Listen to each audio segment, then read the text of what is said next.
Antes dos humanos, antes dos dinossauros, antes mesmo das florestas como conhecemos, houve um tempo em que a Terra era dominada por criaturas pequenas na aparência, mas colossais em poder. Seres de 6 patas, corpos segmentados e olhos compostos que viam o mundo de um jeito que nenhum vertebrado jamais veria. Eles não rugiam, não tinham dentes afiados como répteis, mas eram máquinas biológicas perfeitas. Insetos gigantes, predadores primitivos, os primeiros monstros do planeta. Mais de 500 milhões de anos atrás, durante o período Cambriano, a vida complexa ainda estava aprendendo a existir. Os oceanos eram escuros, densos e cheios de formas estranhas, quase alienígenas. Não havia peixes, não havia corais modernos, apenas criaturas simples tentando sobreviver. E então surgiu algo diferente, um predador. Nos mares antigos nadava uma criatura que mudaria para sempre a história da vida. Anomalocaris. Apesar do nome significar algo como camarão estranho, ele estava longe de ser pequeno ou frágil, com cerca de 40 centímetros de comprimento. Era um gigante absoluto em um mundo onde a maioria dos seres não passava do tamanho de um dedo. Seu corpo parecia uma arma viva. 2 apêndices frontais curvados funcionavam como ganchos letais. A boca, circular, era formada por placas duras encaixadas como engrenagens, capazes de esmagar qualquer presa. E seus olhos eram algo nunca visto antes. Cada um possuía dezenas de milhares de lentes. Pela primeira vez na história da Terra, um animal podia enxergar com precisão, detectar movimento à distância e escolher o momento exato do ataque.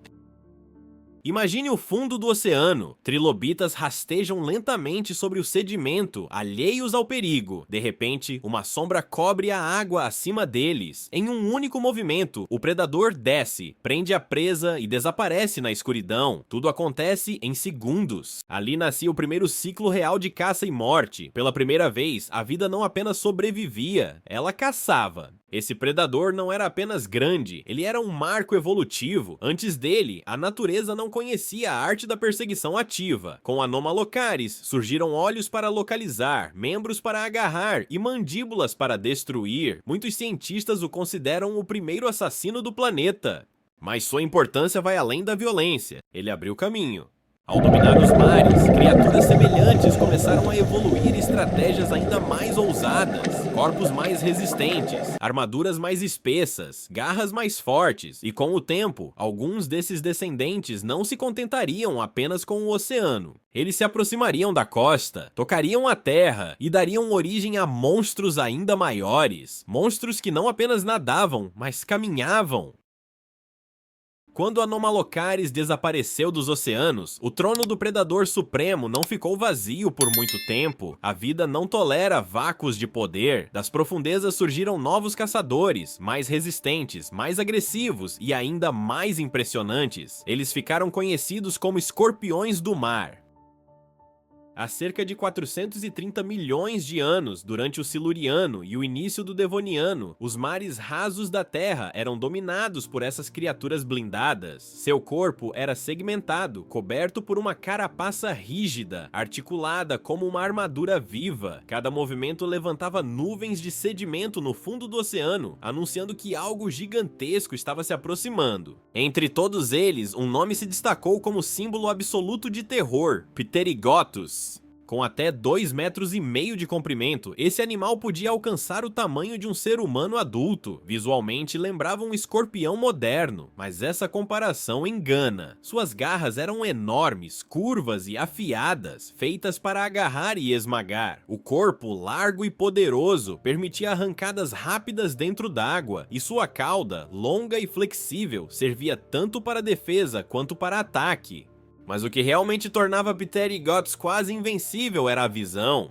Seus olhos compostos possuíam milhares de lentes, oferecendo um campo de visão amplo e detalhado. Nenhum peixe primitivo conseguia se esconder. A estratégia era simples e brutal: emboscada, avanço repentino, captura e destruição. Não havia fuga. Naquele mundo, poucos animais passavam de alguns centímetros. Pterigotus era um colosso cercado por presas minúsculas, um verdadeiro rei sem rivais. E há algo ainda mais inquietante: Evidências fósseis indicam que esses escorpiões do mar não viviam apenas submersos. Eles eram capazes de rastejar para fora da água, explorar áreas costeiras e talvez até caçar em ambientes alagados. Pela primeira vez, grandes predadores estavam testando a terra firme.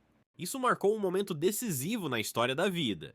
A fronteira entre o mar e o continente começava a ser rompida. Dessa linhagem surgiriam, milhões de anos depois, os escorpiões terrestres, pequenos em comparação aos seus ancestrais gigantes, mas ainda carregando o mesmo instinto predador, as mesmas garras e o mesmo veneno silencioso. Enquanto os mares eram dominados por titãs blindados, algo extraordinário estava acontecendo acima da superfície. A atmosfera estava mudando, o oxigênio aumentava, as plantas cresciam mais altas e o céu estava prestes a ganhar seus próprios monstros. A era dos predadores alados estava começando.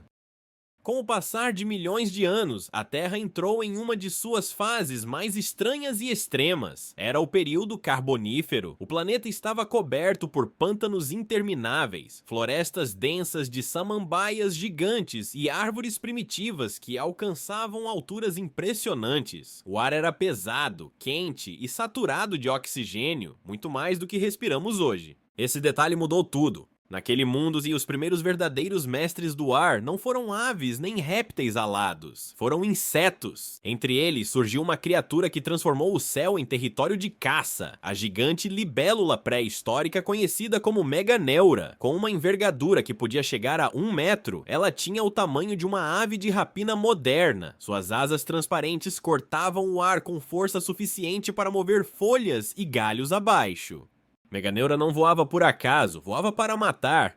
Seus olhos compostos, formados por dezenas de milhares de lentes, detectavam o menor movimento à distância. Qualquer inseto, anfíbio jovem ou pequeno animal que se aventurasse ao ar livre se tornava um alvo. Em um mergulho rápido e preciso, as pernas se fechavam como armadilhas e a presa desaparecia em segundos. Era um predador aéreo perfeito em um mundo sem pássaros. Mas Meganeura não estava sozinha. O céu também era ocupado por insetos gigantes mais delicados, ancestrais de grupos modernos, com asas largas e voo lento. Muitos deles se alimentavam de pólen, seiva e esporos, desempenhando um papel vital na reprodução das primeiras plantas terrestres. Eles eram belos, quase etéreos, e completamente indefesos diante das libélulas gigantes. Acima, o céu era um campo de batalha silencioso. Abaixo, o solo escondia horrores ainda mais inquietantes.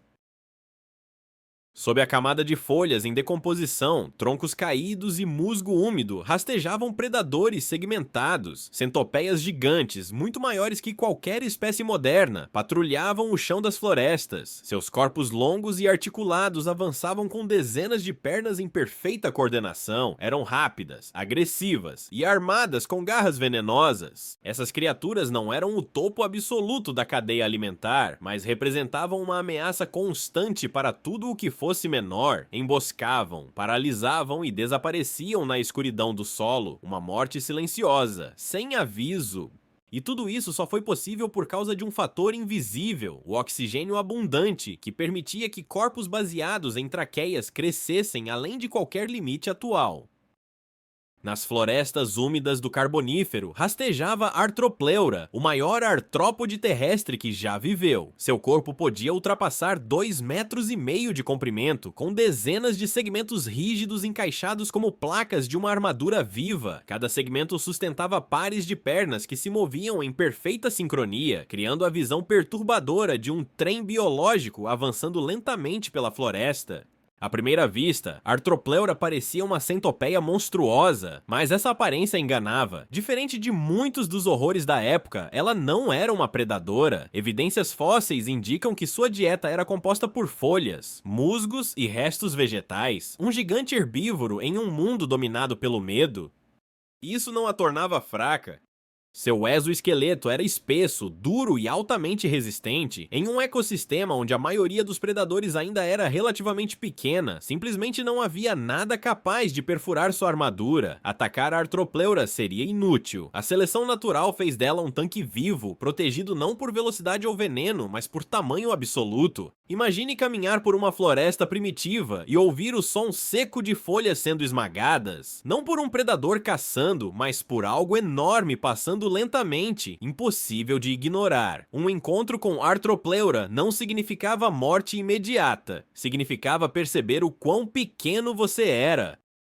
Se o Carbonífero foi o auge dos gigantes, ele também marcou o início do fim. O mundo que permitiu essas criaturas não era estável, era extremo, e extremos não duram para sempre. Entre as sombras das florestas úmidas, havia ainda outro terror silencioso, um predador que não precisava de asas nem de tamanho colossal para dominar, um caçador paciente, preciso e quase invisível.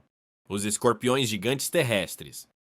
Algumas espécies alcançavam mais de 70 centímetros de comprimento. Seus corpos eram robustos, as pinças fortes e a cauda grossa carregavam um ferrão capaz de paralisar presas grandes em segundos. Diferente dos escorpiões modernos, muitos deles caçavam ativamente, guiados pela visão, avançando pela floresta em busca de alimento.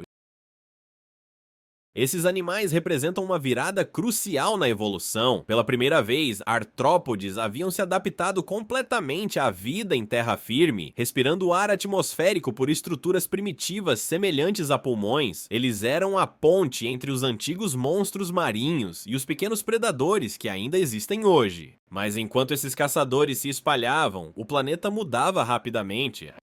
As florestas pantanosas começaram a desaparecer, o clima tornou-se mais seco, o oxigênio antes abundante caiu drasticamente. Onde antes havia mais de 30% de oxigênio no ar, os níveis despencaram para valores próximos aos atuais, ou até menores. Para os gigantes baseados em respiração por traqueias, isso foi fatal. Corpos enormes exigem muito oxigênio, sem ele músculos falham, tecidos entram em colapso e o tamanho deixa de ser vantagem. Gigantes começaram a encolher, outros simplesmente não sobreviveram.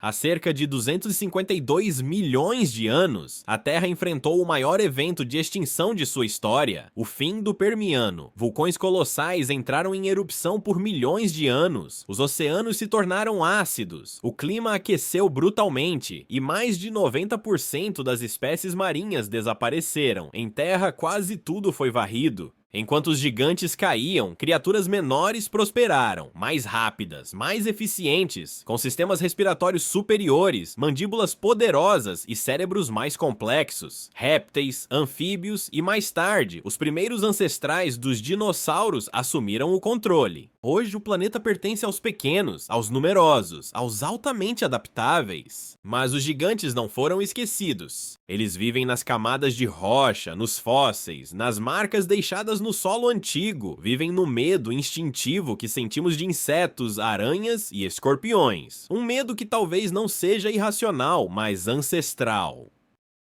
Obrigado por assistir. Se chegou até aqui, já sabe o que fazer.